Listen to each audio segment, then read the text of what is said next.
എന്താ മോനെ? കുഞ്ഞ് ഒരുങ്ങുവാണോ മോനെ?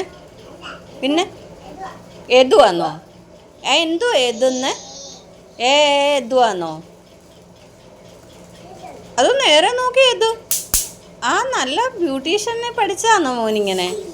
ഐ സൂപ്പറാണല്ലോ. എത്ര കുത്താ ഇടുന്നത്? കുത്തു മൂവെല്ലാം ഒരു പടുവായല്ലോ.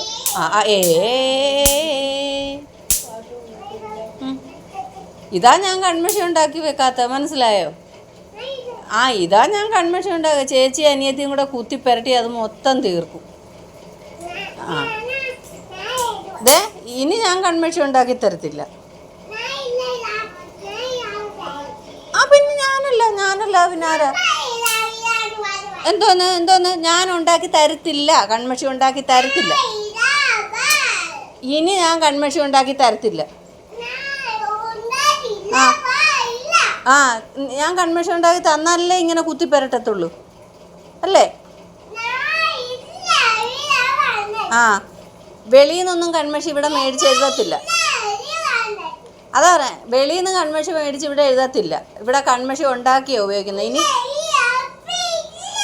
ഇനി ഞാൻ ഉണ്ടാക്കി തരത്തില്ല മോളെ. ആ പാത്രത്തിൽ തീരുമ്പം തീർന്നു. ശുഭം. ആ ഉടുപ്പേ വെച്ച് തേക്കുക. എവിടെ നല്ല സൗന്ദര്യം ഉണ്ടല്ലോ. എവിടെ കാണിച്ച് നോക്കട്ടെ. നല്ല സുന്ദരിയായി കേട്ടോ. ആര് കണ്ടാലും ഇപ്പം ഒന്ന് പേടിക്കും സൗന്ദര്യം കാരണം.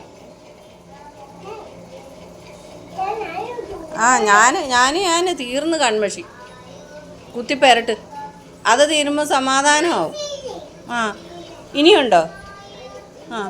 അമ്മച്ച ഇനി കൺമഷി ഉണ്ടാക്കി തരത്തില്ലേ കേട്ടോ. ഇങ്ങോട്ട് നോക്കിയേ. അമ്മച്ച ഇനി കൺമഷി ഉണ്ടാക്കി തരത്തില്ല. പറയും. ഇങ്ങനെ തേജോവധം ചെയ്യാൻ വേണ്ടിയിട്ടല്ലേ അല്ലേ?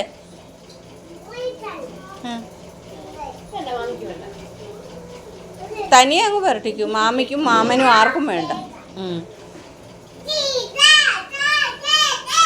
സൗന്ദര്യം കണ്ടിട്ട് അങ്ങ് ഡാൻസും പാട്ടും ഒക്കെ വരുന്നു പാവം. ഇങ്ങോട്ട് നോക്കിയേ. അടിപൊളി സൂപ്പർ.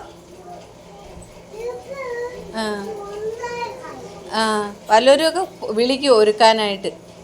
ഇനിയിപ്പോൾ ഓണമൊക്കെ അല്ലേ. ഇതിന് വിളിക്കും. പുലിക്കളിക്ക് വിളിക്കും കുഞ്ഞിനെ ഒരുക്കാൻ. നോക്കിയോ കവളത്തിട്ടു കുത്തിട്ടു.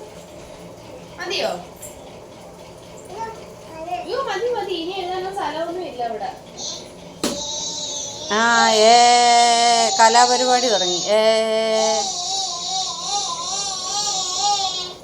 ദൈവമേ, കണ്ണൊന്നും കുത്തി പൊട്ടിക്കരുത്.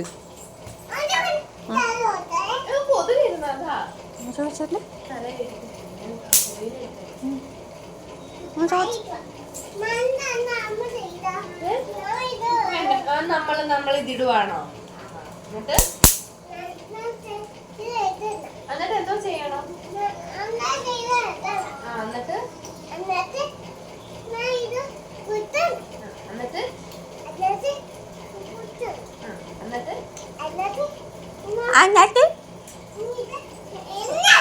എന്നിട്ട് കുഞ്ഞു നോക്കുന്നുണ്ട്.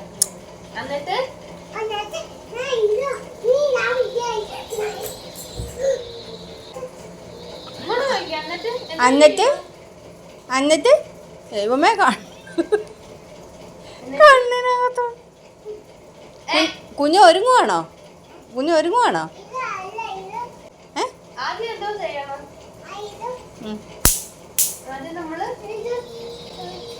കുഞ്ഞിൻ്റെ കാര്യം നോക്കാം. കുഞ്ഞിന് തന്നെ അറിയാം.